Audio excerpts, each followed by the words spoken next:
नमस्कार दोस्तों, स्वागत है आप सभी का हमारे चैनल भक्ति ज्ञान में। दोस्तों, आज हम आपको राम जी की कथा सीता माता के नित्यनेम की दूसरी कहानी सुनाने जा रहे हैं। एक बार भगवान राम, लक्ष्मण और सीता जी पिता दशरथ की आज्ञा पर वन को जा रहे थे। तब उन्होंने रास्ते में सारे तीर्थ, गंगा, यमुना, गोमती आदि नदियों का तर्पण किया। वे सब वन में कंद मूल खाकर जीवन व्यतीत करते थे। वैशाख मास एकम को राम जी की आज्ञा पाकर लक्ष्मण जी कंद मूल लेकर आए और सीता माता के सामने रख दिए। सीता जी ने उनकी 4 पत्तलें लगाईं तो लक्ष्मण जी ने पूछा, हे माते, आपने ये 4 पत्तलें किस लिए लगाई हैं? सीता जी बोली, एक पत्तल राम जी की, एक पत्तल लक्ष्मण जी की, एक पत्तल गौ माता की और एक पत्तल मेरी। राम जी और लक्ष्मण जी ने अपनी अपनी पत्तलें उठा लीं और एक पत्तल गौ माता के आगे रख दी। लेकिन ना तो गौ माता ने अपनी पत्तल उठाई और ना ही सीता जी ने अपनी पत्तल उठाई।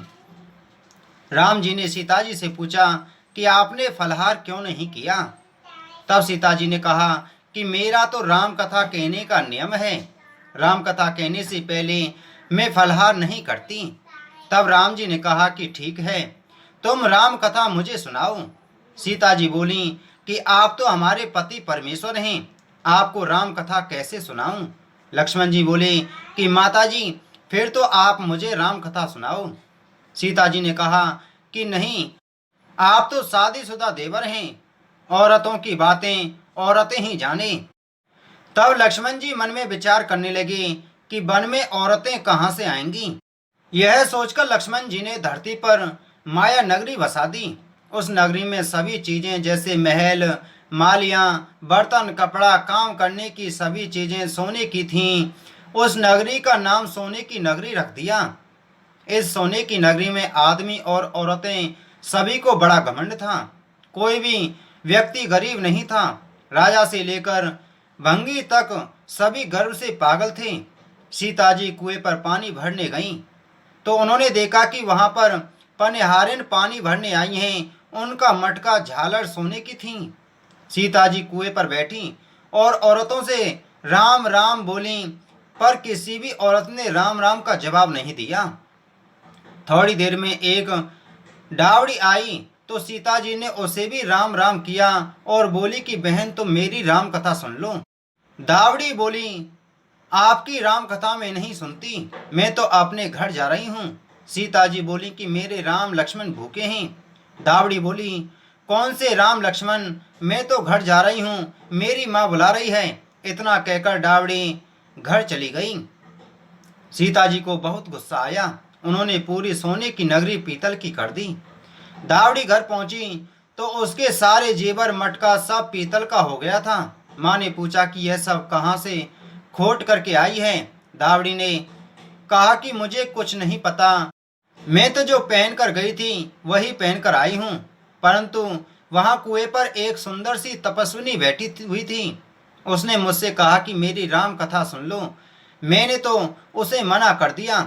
क्या पता उसी ने कुछ टोटका कर दिया हो, तो मुझे नहीं मालूम है। माँ बोली, वह कोई तपस्विनी नहीं है, वह तो सीता जी हैं। जाओ उनकी राम कथा सुनकर आओ, अपने घर में रिद्धि सिद्धि हो जाएंगी। सीता जी नाराज हो गई हैं, इसी वजह से अपनी पूरी नगरी पीतल की हो गई है। दावड़ी बोली, मैं तो वापस नहीं जाऊंगी।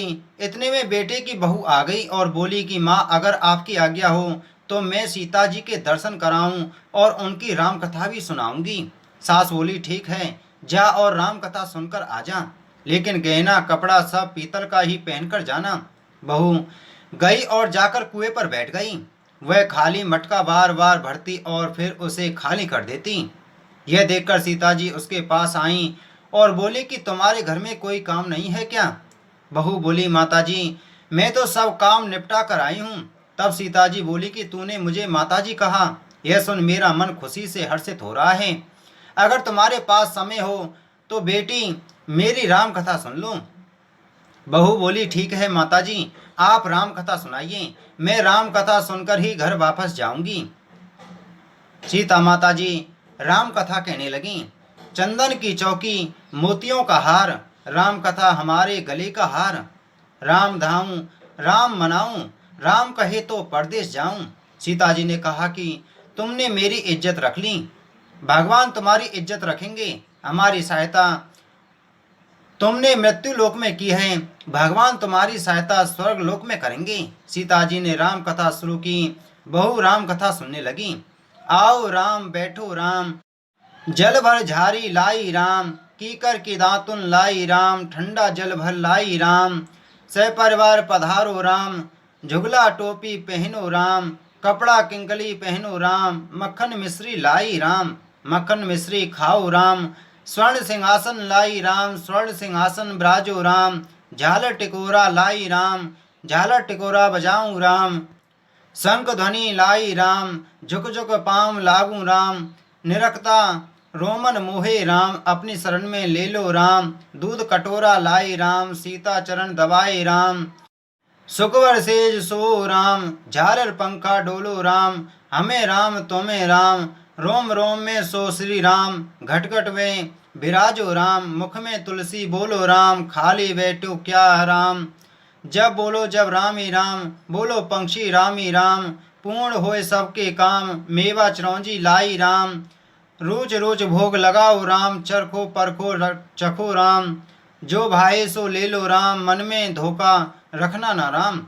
राम कथा पूरी होने के बाद सीता जी बोली, तुमने हमारी राम कथा सुनी, हमारी सहायता की, तुमने हमारे भूखे राम लक्ष्मण को खाना खिलवाया, भगवान तुमको सातों स्वर्ग का सुख देगा।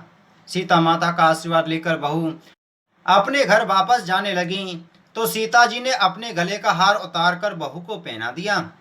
बहू घर पहुंचकर अपनी सासू जी से बोली कि मेरा मटका सिर से उतारो। सासू जी बोली कि ए बेटी, हीरा पन्ना गहना कपड़ा और मटका, सिर पर झालर जगमगा रहे हैं, ये सब चीजें तू कहाँ से लाई है बेटी?